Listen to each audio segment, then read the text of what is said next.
So hello everyone and welcome, and a big hello particularly to those bloggers out there that might be wearing their blogger beads. It's great to see you. So over the next few minutes what I'm hoping to do is show you around the Queensland Family History Society website, and I hope to surprise you and encourage you obviously to become a member if you would consider doing so, but also to encourage you to visit the site as often as possible, even if you're not a member, because we have some fantastic resources on there, which I think would help everyone no matter where you live. As we frequently say, it's not just Queensland resources that we have. So come on, let's go and have a look at our website and see what it's got. Here's our website address, www.qfhs.org.au.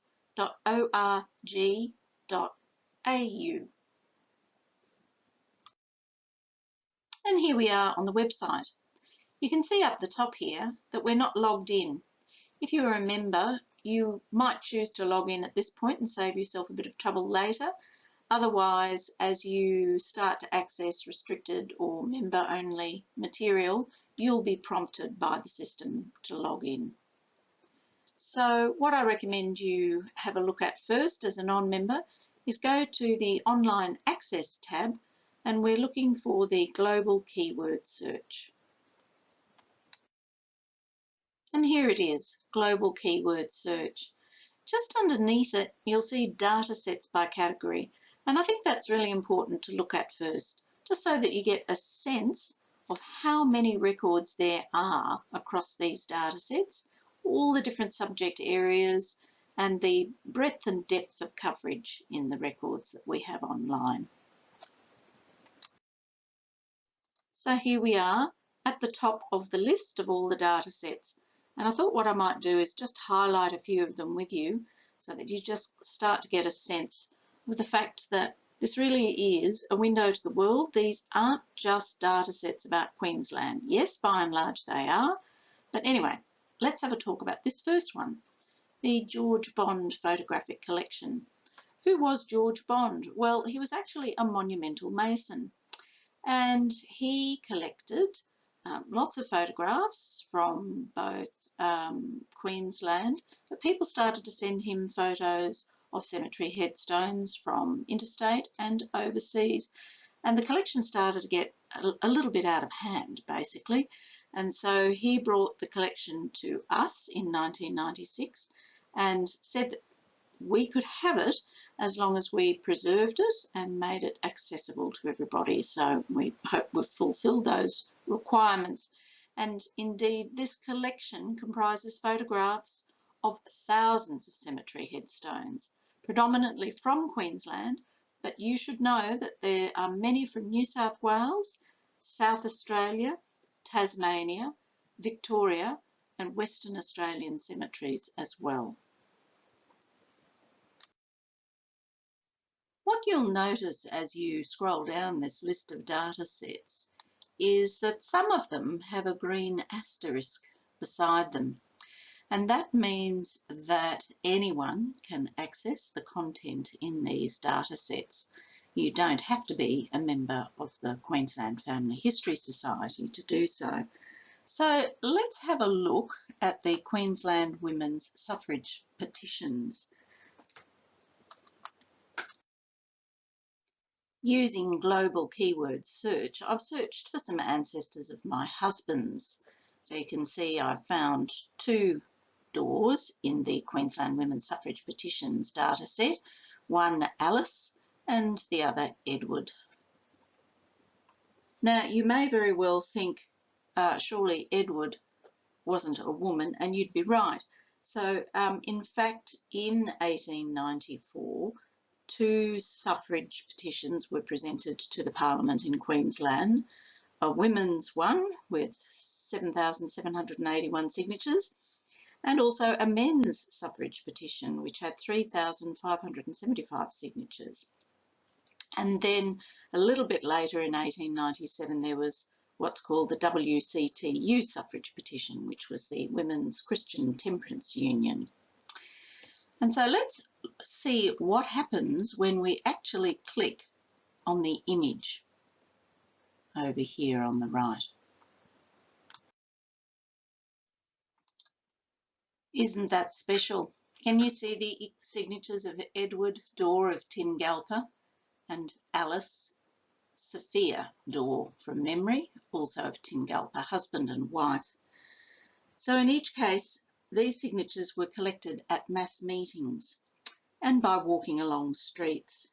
And though not all parts of the state were covered, there are signatures from some areas far distant from Brisbane, including Atherton, Herberton, Cloncurry, Charters Towers, Rockhampton and Goondiwindi, to name just a few. In 2009, John McCulloch located these petitions which had been lost. They were digitised by the Queensland State Archives to preserve them as important historic documents and have now been transcribed by our own society and made available to everyone.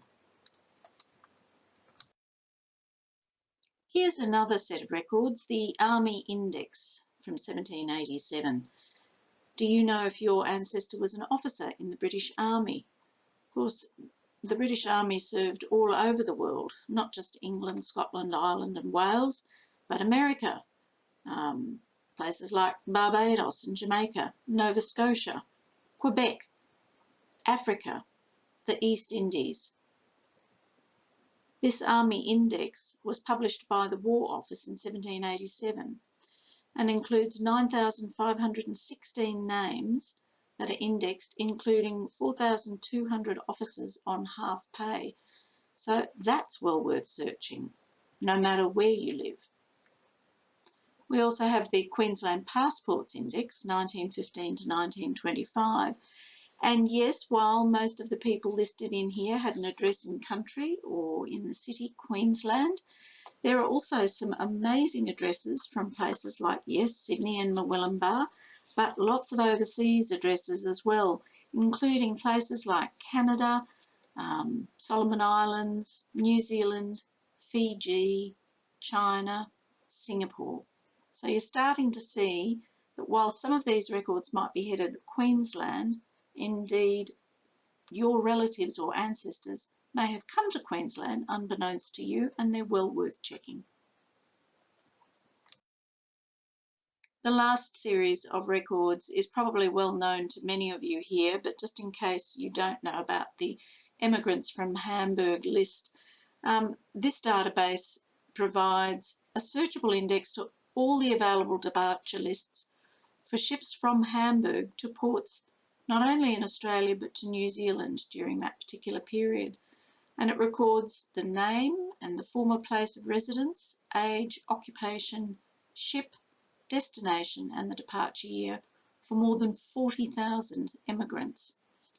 It's an important resource for family historians and those with a more general interest in migration from countries like Germany, Denmark, Sweden, Norway, Switzerland, Italy and other European countries. And again, I say to you, this isn't restricted just to Queensland. This is people who emigrated to Australia and New Zealand. So do have a look at this list of records and don't cast it aside because you think it's only Queensland focused. So let's scroll back up to the top of those data sets and come over here to the left-hand side of the page and click on Global Keyword Search. Now, before you start gaily entering in names of your ancestors, I would recommend that you click on this button here saying About Global Keyword Searching, because that provides you some tips and tricks to making the most of your search. To those of us who search databases regularly, some of the advice will be familiar. So, for example, if you put in a name like Leslie Mitchell, just Leslie and then space Mitchell, the search engine will look for all records that have Leslie in them and all records that have Mitchell in them, not necessarily Leslie Mitchell.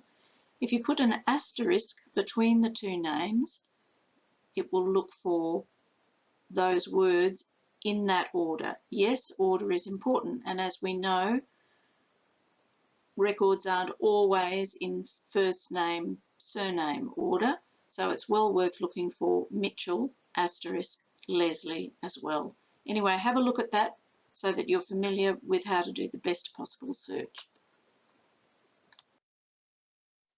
And just as an example, I've put in an ancestor of my husband's, Thomas Dorr, and we're going to see what sorts of records come up when we put in this search term. Great, we've got quite a few results here, anything from cattle brands through to electoral rolls. What happens if we click on one of the data sets? Drat and darnation, it's at this point that you're invited to log in to the restricted access or member-only content.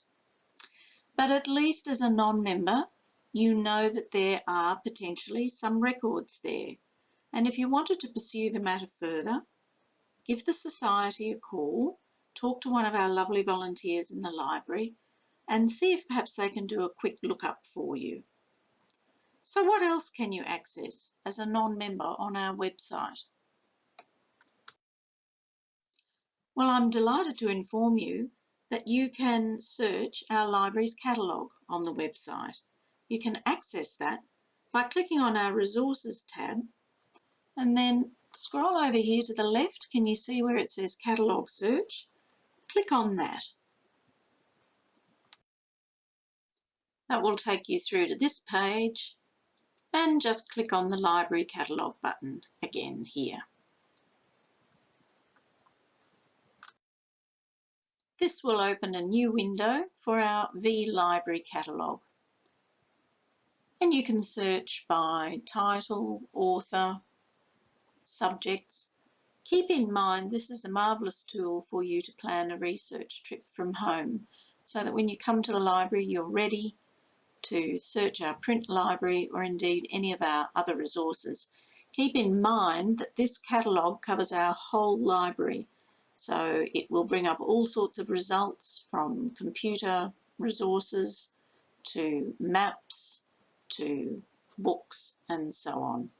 If you're a member of Queensland Family History Society, there is the option, as you can see, to set up lists, to save and so on.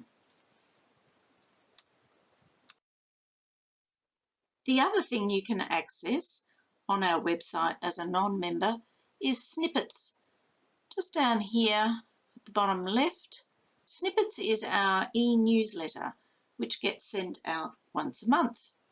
So let's have a look at what that offers. All you need to do is click on the latest issue that you might be interested in. So for 2021,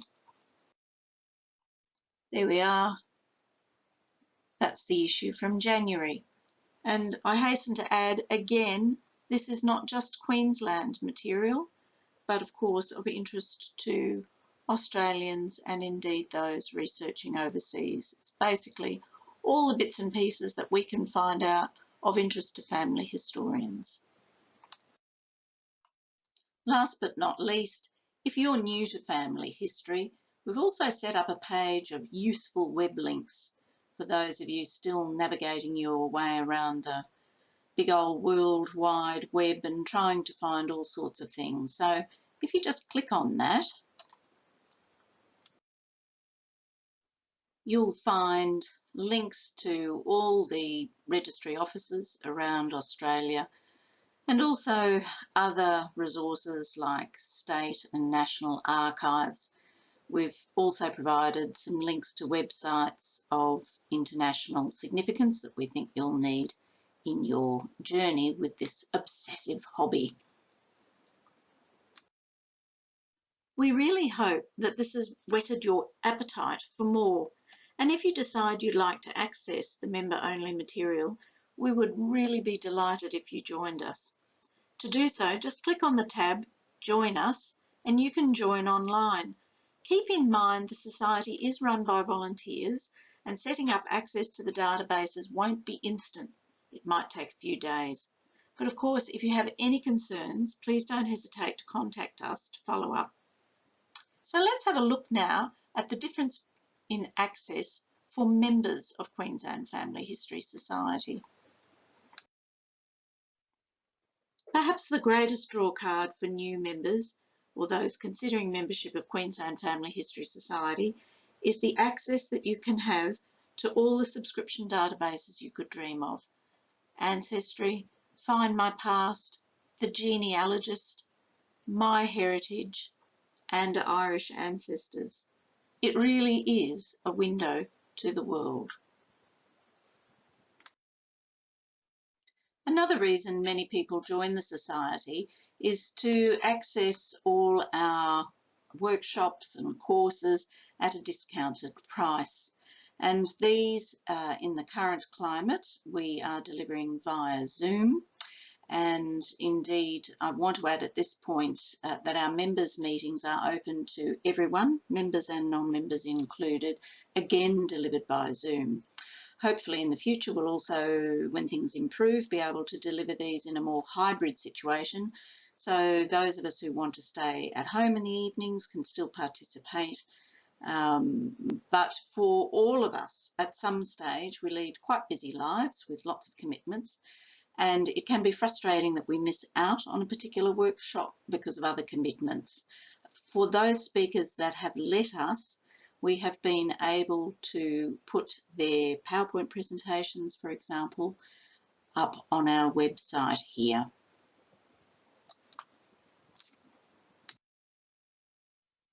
So having clicked on Learning and Presentations, you're presented with this menu. If you then click through to QFHS Presentations, you'll come through to this page and you can see there's a wide variety of topics covered, anywhere from presentations from people at the National Archives through to presentations from our own society members, including Charlotte's very popular presentation on Italian ancestors. So if you missed out on that particular workshop last year, you can at least read Charlotte's PowerPoint presentation if you're a member of Queensland Family History Society.